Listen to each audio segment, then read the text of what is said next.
જોવા માટે સબસ્ક્રાઇબ કરો અમારી ચેનલ મુદ્રાલેખ ડિજિટલ એજ્યુકેશન. નમસ્કાર વિદ્યાર્થી મિત્રો, મુદ્રાલેખ ડિજિટલ એજ્યુકેશનમાં આપનું હાર્દિક સ્વાગત છે. ધોરણ 10 વિષય ગુજરાતી, પાઠ 18 ભૂખથીએ ભૂંદી ભીખ, ભાગ 1, જેમાં આપણે લેખકનો પરિચય અને પાઠ વિશે માહિતી મેળવીશું. ભૂખથીએ ભૂંદી ભીખ, પન્નાલાલ નાથાલાલ પટેલ એના લેખક છે,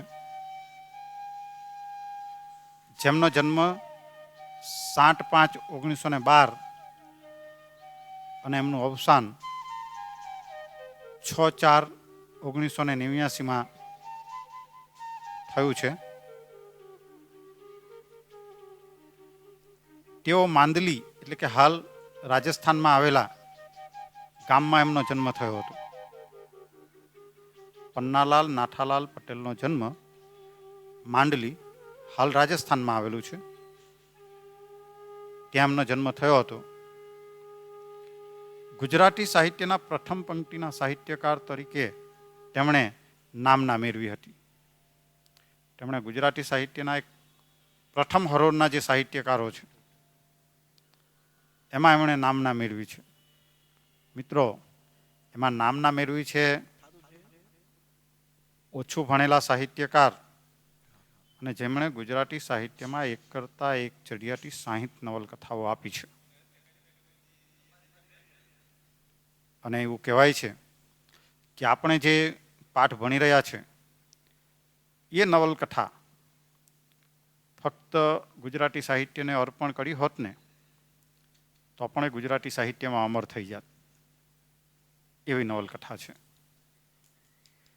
તેમની ખૂબ જ પ્રચલિત નવલકથાઓમાં વરામણા, મળેલા જીવ અને માનવીની ભવાઈ છે. સુખ દુઃખના સાથી, વાત્રકને કાંઠે ઓળતા તેમના વાર્તા સંગ્રહો છે. એરે નહીં તો બેરે માં નાટ્ય રચનાઓ સંગ્રહિત છે. તેમને રણજીતરામ સુવર્ણચંદ્રક તથા સાહિત્યનો સર્વોચ્ચ ભારતીય જ્ઞાનપીઠ પુરસ્કાર એનાયત થયો છે. તેમને રણજીતરામ સુવર્ણચંદ્રક અને ભારતીય સાહિત્યમાં શ્રેષ્ઠ જે પુરસ્કાર આપવામાં આવે છે એવા જ્ઞાનપીઠ પુરસ્કાર તેમને આપવામાં આવ્યો છે. અને એ પુરસ્કાર તેમની માનવીની ભવાઈ નવલકથાને પ્રાપ્ત થયો છે. આ પુરસ્કાર મેળવનાર ગુજરાતી સાહિત્યના ફક્ત 4 જ લેખકો છે, જેમાં ઉમાશંકર જોશી, જેમનો નિશિથ કાવ્ય સંગ્રહ જેમને જ્ઞાનપીઠ પુરસ્કાર મળ્યો હતો. રાજેન્દ્ર શાહ, જેમનો ધ્વનિ કાવ્ય સંગ્રહ ને જ્ઞાનપીઠ પુરસ્કાર મળ્યો હતો. અને અત્યારે જ થોડા વખત ઉપર એટલે કે 2015માં રઘુવીર ચૌધરીની અમૃતા નવલકથાને જ્ઞાનપીઠ એવોર્ડ પ્રાપ્ત થયો છે. આ 4 જ ગુજરાતી સાહિત્યના સાહિત્યકારોને આ એવોર્ડ પ્રાપ્ત થયા છે, જે ભારતીય સાહિત્યના સર્વોચ્ચ પુરસ્કાર તરીકે માનવામાં આવે છે. સાહિત્ય જગતને જે એવોર્ડ આપવામાં આવે છે એમાં આ એવોર્ડને સર્વોચ્ચ માનવામાં આવે છે. જેમાં ઉમાશંકર જોશીને જે એમનો નિશિત કાવ્ય સંગ્રહને જે એવોર્ડ આપવામાં આવ્યો હતો એ મલયાલમ કવિ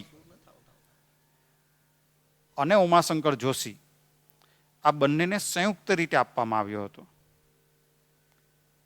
એટલે એ સ્વતંત્ર ન કહેવાય, એમાં સ્વતંત્રતા પણ કહેવાય ને ન પણ કહેવાય. જ્યારે પન્નાલાલ પટેલ, રાજેન્દ્ર શાહ અને રઘુવીર ચૌધરીને એમને સંપૂર્ણ આ એવોર્ડ પ્રાપ્ત થયો હતો. પેલામાં સંયુક્ત રીતે આપવામાં આવ્યો હતો. લેખકની વિખ્યાત નવલકથા માનવીની ભવાઈમાંથી આ અંશ લેવામાં આવ્યો છે. કારુ અને રાજુ નવલકથાના મુખ્ય પાત્રો છે. તેમના ગામના લોકો સાથે છપ્પનિયા દુકાળમાં ટકવા ડેગડી આવ્યા છે. ભૂખથી માણસો મળી રહ્યા છે. સુંદરજી શેઠ સદાવ્રત ખોલે છે. બધા અનાજ લેવા કટારમાં ઊભા જ છે. પણ કાળુ ખેડૂત છે. આ અનાજમાં તેનું પકવેલું ધાન્ય પણ હશે એનો આત્મા કકરી ઉઠે છે. શેઠ એની લાગણીની કદર કરે છે. કારુને લાગે છે કે દુકાળની આ સ્થિતિ ખાંડણિયામાં મૂકેલા માઠા જેવી છે. ઘા પર ઘા પડવાના જ છે. કાળુ ખેડૂત પુત્ર હોવાથી માને છે કે ભૂખથી એ ભૂંડી ભીખ છે. ભીખ માણસના આત્માને હણી નાખે છે. દુષ્કાળ સામે, કુદરતના કોપ સામે જજુમતા માણસની વેદના અહીં હૃદયસ્પર્શી રીતે પ્રકટ થઈ છે. આ નવલકથા છપ્પનિયાકાળનો જે દુકાળની ઘણા બધા કલ્પનાઓ કરે છે, એ કલ્પનાઓને જાણે શબ્દસ્થ રચવાનો પ્રયત્ન જાણે આપણા લેખકે કર્યો હોય એવું આખી નવલકથાઓ વાંચીએ તો આપણને ખ્યાલ આવે. અહીંયા નાનો સરખો જે ભાગ લેવામાં આવેલો છે, જે ભૂખથી ભૂંડી ભીખ. ભૂખ તો આપણા શરીરને ગાળી નાખે છે, અને ભૂખા રહેવાય તો શરીર ગાળે ને શરીર પડી જાય, કઈ વાંધો નહીં. પણ ભૂખથી પણ ભૂંડી ભીખ છે. કેમ ભીખ છે? કે એ સીધો એના આત્માને પ્રહાર કરે છે, એના શરીરને નહીં. જે અમર છે એ અમર એવા આત્માને હણી નાખે છે. અને એટલે લેખકે ભૂખથી એ ભૂંડી ભીખ કીધી છે. આશા હતી કે 12 માસનો ગયેલો મેહ જેઠના પાછલા 15 તો જરૂર આવશે. પણ કોણ જાણે કે મેઘરાજા તો ઊંઘી ગયા કે પછી એમને યાદ પાણી ખૂટ્યા કે વળતી વખતે એ વાતો લાંબી પડી. દુષ્કાળની પરિસ્થિતિ છે. લોકો વરસાદની રાહ જોઈને બેઠેલા છે. પણ પરિસ્થિતિ કંઈક અલગ જ છે. વરસાદ આવે એની રાહ જોઈને બેઠેલા છે. લોકોને એવી આશા હતી કે 12 વર્ષથી ગયેલો જે મેહ છે એ જેઠ મહિનાના પાછલા 15 જે આપણા દેશી મહિના છે, જેઠ મહિનો, વૈશાખ પછી જેઠ આવે. કારતક, માક્ષર, પોષ, મહા, ફાગણ, ચૈત્ર, વૈશાખ. તો એ વૈશાખ પછી જે જેઠ મહિનો આવે અને જેઠ મહિનાના પાછલા દિવસમાં, એટલે આગળના 15 દિવસ પછીના તો જરૂર આવશે. પણ કોણ જાણે કે મેઘ જાણે ઊંઘી ગયા હોય કે પછી એમની પાસે પણ પાણીનો સ્ટોક ન હોય, પાણી ખૂટી ગયું હોય, કે પછી જ્યારે ગયા વર્ષે વરસાદ અથવા તો મેઘરાજા જ્યારે જતા હતા ત્યારે એ જે રસ્તે જતા હતા તે રસ્તો કદાચ લાંબો હોય અને એ લાંબા રસ્તે તેઓ અટવાઈ ગયા હોય, એટલે ફરી પાછા વળતા એમને સમય લાગે એવું અહીંયા લેખક કલ્પે છે. ધરતી પર મોતનો વરસાદ વરસી રહ્યો. વનમાં ને ખેતરોમાં, બજારમાં ને શેરીઓમાં જ્યાં જુઓ ત્યાં માનવીના મળદા જ મળદા. ક્યાં બાળવા ને ક્યાં દાટવા, પછી કાણ સૂતકને સરાવવાની તો વાત જ ક્યાં રહી. પાછળ રહેલા તો સંબંધીને આગળ કડિયાની રાહત જ અનુભવતા હતા. ખુશ થતા હતા, ગણતા રહ્યા, ન દેખવા ન દાઝવા. ધરતી પર મોતનો વરસાદ વરસી રહ્યો હતો.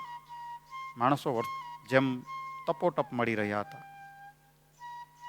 તમે જ્યાંથી પસાર થાવ ત્યાં માણસો કે અન્ય પશુ કે પક્ષીઓના મૃત શરીરો તમને જોવા મળતા હતા. ક્યાં ક્યાં? તો કે ભાઈ ખેતરમાં, બજારમાં, શેરીઓમાં, જ્યાં જુઓ ત્યાં માનવીના અને અન્ય જીવોના મરદા જ તમને જોવા મળતા હતા. હવે આ મરદાઓને ક્યાં બારવા અને ક્યાં દાટવા, એનો બહુ મોટો પ્રશ્ન હતો. ચાલો, બારવા અને દાટવાનો તો પ્રશ્ન હતો, પણ ત્યાર પછી એનું કાણ સૂતકને સરાવવાની તો વાત જ ક્યાં રહી? જે આપણે વિધિ કરીએ છીએ એ વિધિ તો આગળની બાબત છે. પહેલા તો એના મૃત શરીરને બાળીને નષ્ટ કરવા કે દાંતીને એને નષ્ટ કરવા, એનો બહુ મોટો પ્રશ્ન હતો. પછી બીજી વાત. અને આવી પરિસ્થિતિમાં પાછળ રહેલા તો સંબંધીને આગળ કડિયાની રાહત જ અનુભવતા હતા. એમની પાછળ જે રહેલા જે સંબંધીઓ હતા, જે જીવતા રહેલા જે લોકો હતા, એ તો એવો આગળ ગયા એની જાણે રાહત અનુભવતા હતા. કારણ કોઈ આપણા આત્મીયજનો કે સંબંધીઓ જાય અને આપણને રાહત થાય, આપણને થોડો આનંદ અનુભવાય, એવું કંઈ રહે ખરું? પણ પરિસ્થિતિ જેવી હતી, સમય જ એવો હતો કે જાણે જે લોકો ગયા એનાથી જાણે રાહત થઈ હોય એવું તેઓ અનુભવતા હતા. ખુશ પણ થતા હતા અને ગણતા રહ્યા અને એ બોલતા રહ્યા, ન દેખવા ન દાઝવા, કે જે ગયા તેને ન જોવાનું કે ન દુઃખી થવાનું. અરે, કારુ સરખાને તો અદેખાઈ જ આવતી હતી. રણછોડભાઈ ને શંકરદા છૂટ્યા દુઃખમાંથી ને ભૂખમાંથી. અરે રે, એ તો અમર્યા થઈ ગયા ને રહ્યા આપણ. કોણ જાણે ક્યાં લગી કરજમાં ભૂખે તરવડવાનું હશે. અને કારુ જેવો માણસ, એને તો જાણે જે લોકો મૃત્યુ પામ્યા ને એની અદેખાઈ આવતી હતી. અને બોલતો હતો કે રણછોડ અને શંકર જેવા તો આ દુઃખમાંથી છૂટી ગયા.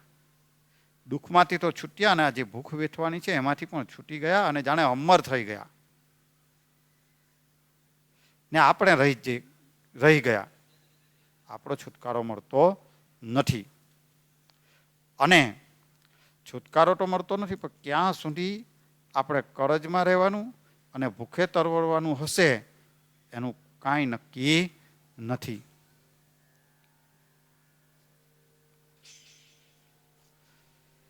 પેલું અનાજે ખૂટ્યું ને વાણિયાને ત્યાંથી બી નહીં માંગુ શેઠ કરીને આણેલા 2 મણ કોદરાએ, જેમાં અડધો તો કચરો ને તે પાછા મેણા, ધોઈને દમ નીકળી જાય એવા એ રાજુ, કાકાજી, સાસુના 3 છોકરા, ભલી ને પોતે, આમ 7-8 માણસને કેટલા દિવસ ચાલે? પેલું અનાજ પણ ખૂટી ગયું. એ અનાજ ખૂટી ગયા પછી વાણિયાને ત્યાંથી જ્યારે લેવા માટે ગયા ત્યારે વાણિયાને એવી કન્ડિશન કરી હતી, એવી ચોખવટ કરી હતી કે બીજી વાર હવે હું માંગવા નહીં આવું શેઠ.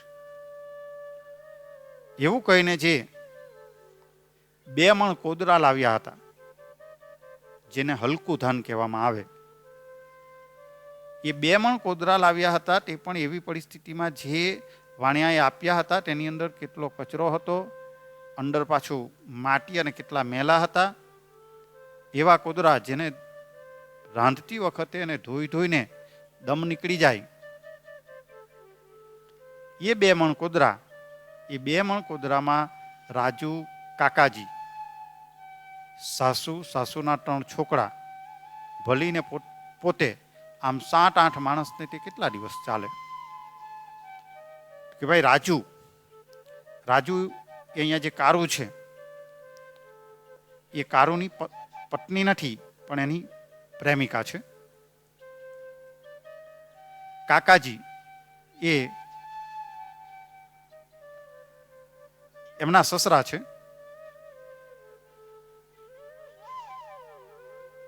અને સાસુ ઉપરાંત સાસુના 3 છોકરાઓ છે. અને ભલી એ કારુની પત્ની છે. આમ 7-8 માણસો ને એ 2 મણ કોદરા કેટલા ચાલે એનો અંદાજ અહીંયા લગાવેલો છે. અલબત્ત એક તરફ અનાજ ઘટતું ગયું તો બીજી બાજુ સાસુ મુવા ને કાકાજીએ નાનકડી ભત્રીજીને આગળ કરી ચાલતા થયા. કાળુ એક બાજુ ખુશ થયો તો બીજી બાજુ દુઃખી એટલો જ થયો. આ વગર કામના જીવે છે ને કામના મળી જાય છે. અલબત્ત એક બાજુ અનાજ તો ખૂટતું જ જતું હતું, પણ બીજી બાજુ માણસો પણ ખૂટતા ચાલ્યા. એમના સાસુ મૃત્યુ પામ્યા અને કાકોજી એ પણ એમની એક ભત્રીજી હતી એને પેલા આગળ મળી અને એના પછી એ પણ મૃત્યુ પામ્યા. કાળુ એક બાજુ ખુશ થતો હતો, પણ બીજી બાજુ દુઃખી પણ એટલો જ થતો હતો કે જે વગર કામના છે એ જીવે છે અને કામના મળી જાય છે એનું એને દુઃખ હતું. જેનું ખરેખર કામ છે એ લોકો મળી રહ્યા હતા. અષાઢના આભલા ચોખ્ખા ચટ ધોળધાક ને માનવી વિનાના પાઢર પર પેલા ખેતરો જોઈ લ્યો.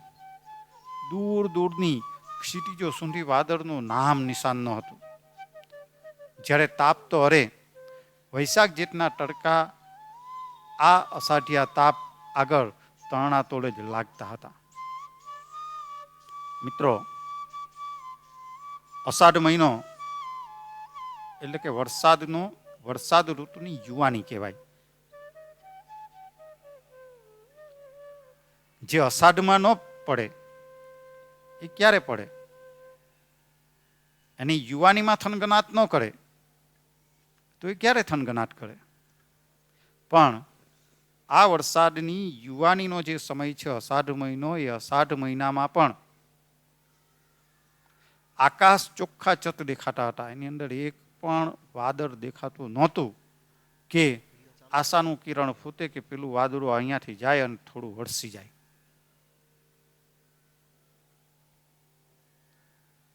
ધોળધાકર ને માનવી વિનાના પાઢર પર પેલા ખેતરો જોઈ લ્યો.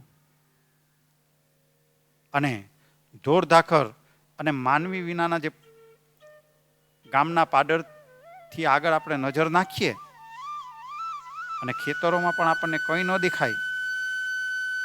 આમ દૂર દૂરની ક્ષિતિજો સુધી વાદળનું નામ નિશાન ન હતું. આમ તમે દૂર સુધી જુઓ ને તો ખેતરમાં કોઈ કંઈ વાદળ કે કશાનું નામ નિશાન દેખાતું નહોતું. જ્યારે તાપ તો અરે, જ્યારે તાપ એટલે કે તડકો, એની તો વાત જ શું કરો. વૈશાખ અને જેઠ મહિનાની અંદર જે તાપ પડે એ તાપ અત્યારે અષાઢ મહિનામાં પડી રહ્યો હતો. અને એ અષાઢ મહિનાનો અત્યારનો તાપ તો એ વૈશાખ જેઠના તાપ કરતા પણ ખૂબ વધારે હતો. આ તરફ દેગડિયાનું મહાજન એ વિચારમાં પડી ગયું. ધનવાળાઓએ મકાન ઉઠાવ્યા હતા ને ધાનવાળાઓએ હા ના કરતા ગયા ને ઓછું વધતું ધીરતા ગયા. તો કોઈકને વળી સલાહ આપી, આ અંગ્રેજ સરકાર રેલ પથરાવે છે ને ધાન આલે છે, માટે જાઓ ત્યાં જો જીવવું હોય તો. આ તરફ આવા 56 કાળના દુકાળની અંદર ડેગડિયા જે ગામ છે, ડેગડિયા ગામનો જે મહાજન, જે વેપારી વર્ગ છે, એ લોકો પણ વિચારમાં પડતા ગયા. જે લોકો પાસે ધન હતું એટલે કે પૈસા હતા એ લોકોએ મકાન ઉઠાવ્યા એટલે કે એ લોકો મકાન છોડીને જતા રહ્યા. અને જે ધાનવાળા હતા જેની પાસે અનાજ હતું એ અનાજવાળા પણ હા ના કરતા ગયા, બધું લઈને ગયા. પણ એ હાના કરતા ગયા તો થોડું ઓછું વધતું ધીરતા ગયા, ઓછું વધતું કોકને થોડું આપતા ગયા. અને વળી કોકને સલાહ પણ આપી કે તે સમયે અંગ્રેજ સરકાર રેલવે પથરાવતી હતી. તો કે રેલવે પથરાવે છે ત્યાં તમે મજૂરી કરો તો એ બદલામાં ધાન આપે છે. ધાન એટલે અનાજ. જો તમારે જીવતા રહેવું હોય, તમારે જીવવું હોય તો ત્યાં જતા રહેવું. ત્યાં રેલ પાથરવાનું કામ જ્યાં સુધી ચાલશે ત્યાં સુધી તમને ધાન મળશે, ખાવાનું મળશે. દેગડિયામાં રહેલા માનવીએ ધરાઈને ખાતા હતા એવા મહાજનોએ મળવા પડ્યા. દેગડિયાની અંદર જે રહેતા હતા જે માનવીઓ, જે લોકો બે ટંક ધરાઈને ખાતા હતા, એ ધરાઈને ખાતા હતા એવા જે વેપારી વર્ગ, જે મહાજનો કહેવાય, એ પણ અત્યારે એમની પાસે અનાજ ખૂટી ગયું છે અને જાણે મળવા પડ્યા હોય એવી સ્થિતિમાં આવી ગયા છે. પછી એ તો મિત્રો, તમે જેના માધ્યમથી એજ્યુકેશન મેળવી રહ્યા છો એવી અમારી ચેનલ મુદ્રાલેખ ડિજિટલ એજ્યુકેશનને સબસ્ક્રાઇબ કરો, લાઇક કરો અને વધુને વધુ શેર કરો. આ ઉપરાંત અમારા ડિજિટલ એજ્યુકેશનના માધ્યમોનો પરિચય કરાવું તો પ્લે સ્ટોરમાં 11/12 કોમર્સ ગુરુ નામે એપ્લિકેશન છે. આ ઉપરાંત FB અને ઇન્સ્ટામાં પણ મુદ્રાલેખ ડિજિટલ એજ્યુકેશન નામે પેજ ચાલે છે. Thank you. Come again. Best of luck.